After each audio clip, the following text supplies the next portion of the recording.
James River.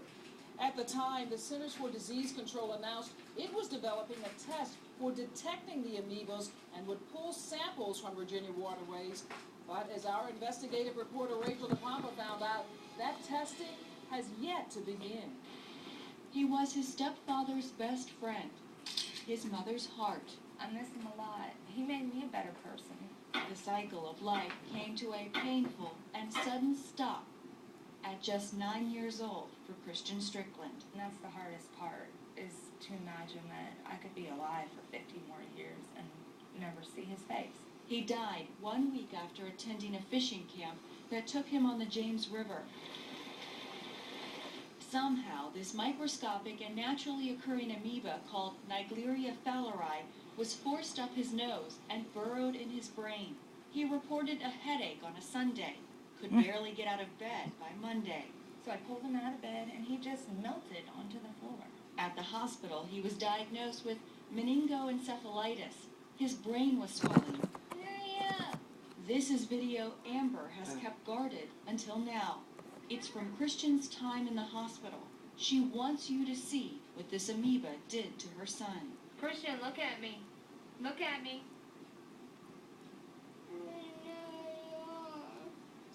You don't know where I am or who I am. I see it. And this is deadly. It's swift.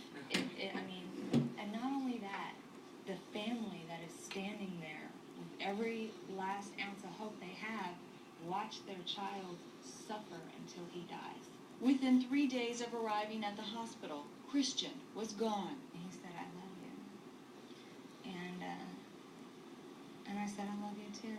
And at the time, I didn't appreciate that. I was hurting so badly that I didn't appreciate, that I got those last words from him. But I cherish them now. Lurking in warm bodies of fresh water like the James River or Lake Anna, Neaglaria fowleri is almost always fatal. There's no cure.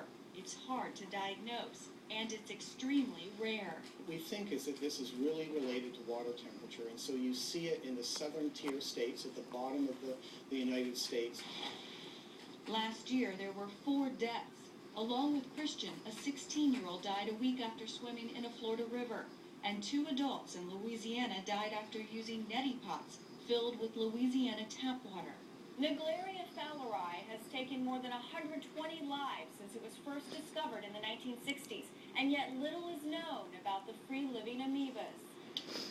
It thrives in warm, stagnant waters and soil, usually popping up in the summer months. It is a great mystery, and we don't really understand why the very few people who are exposed and develop this illness, why that happens. We're trying to understand it better. Last August, the Centers for Disease Control announced it was attempting to develop a test for quickly detecting the amoebas. The agency said it would ask Virginia for samples from several waterways, but so far that sampling has not been done.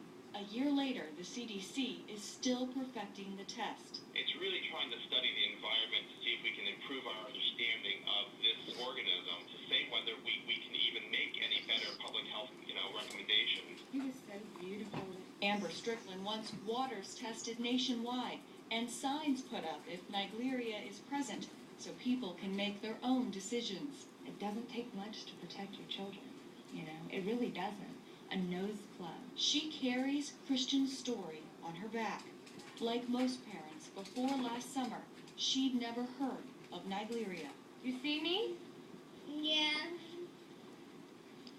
You sure? Rachel DePompa, 12 on Your Side investigates. Now, to be clear, swallowing this amoeba doesn't hurt you. It's only when it's forced up the nasal passage. And again, infections are rare, but almost always fatal. Tomorrow at 5, Rachel sits down with one of the world's leading experts on this amoeba, a VCU professor who has tested our waters locally. Find out what she's uncovered tomorrow night at 5.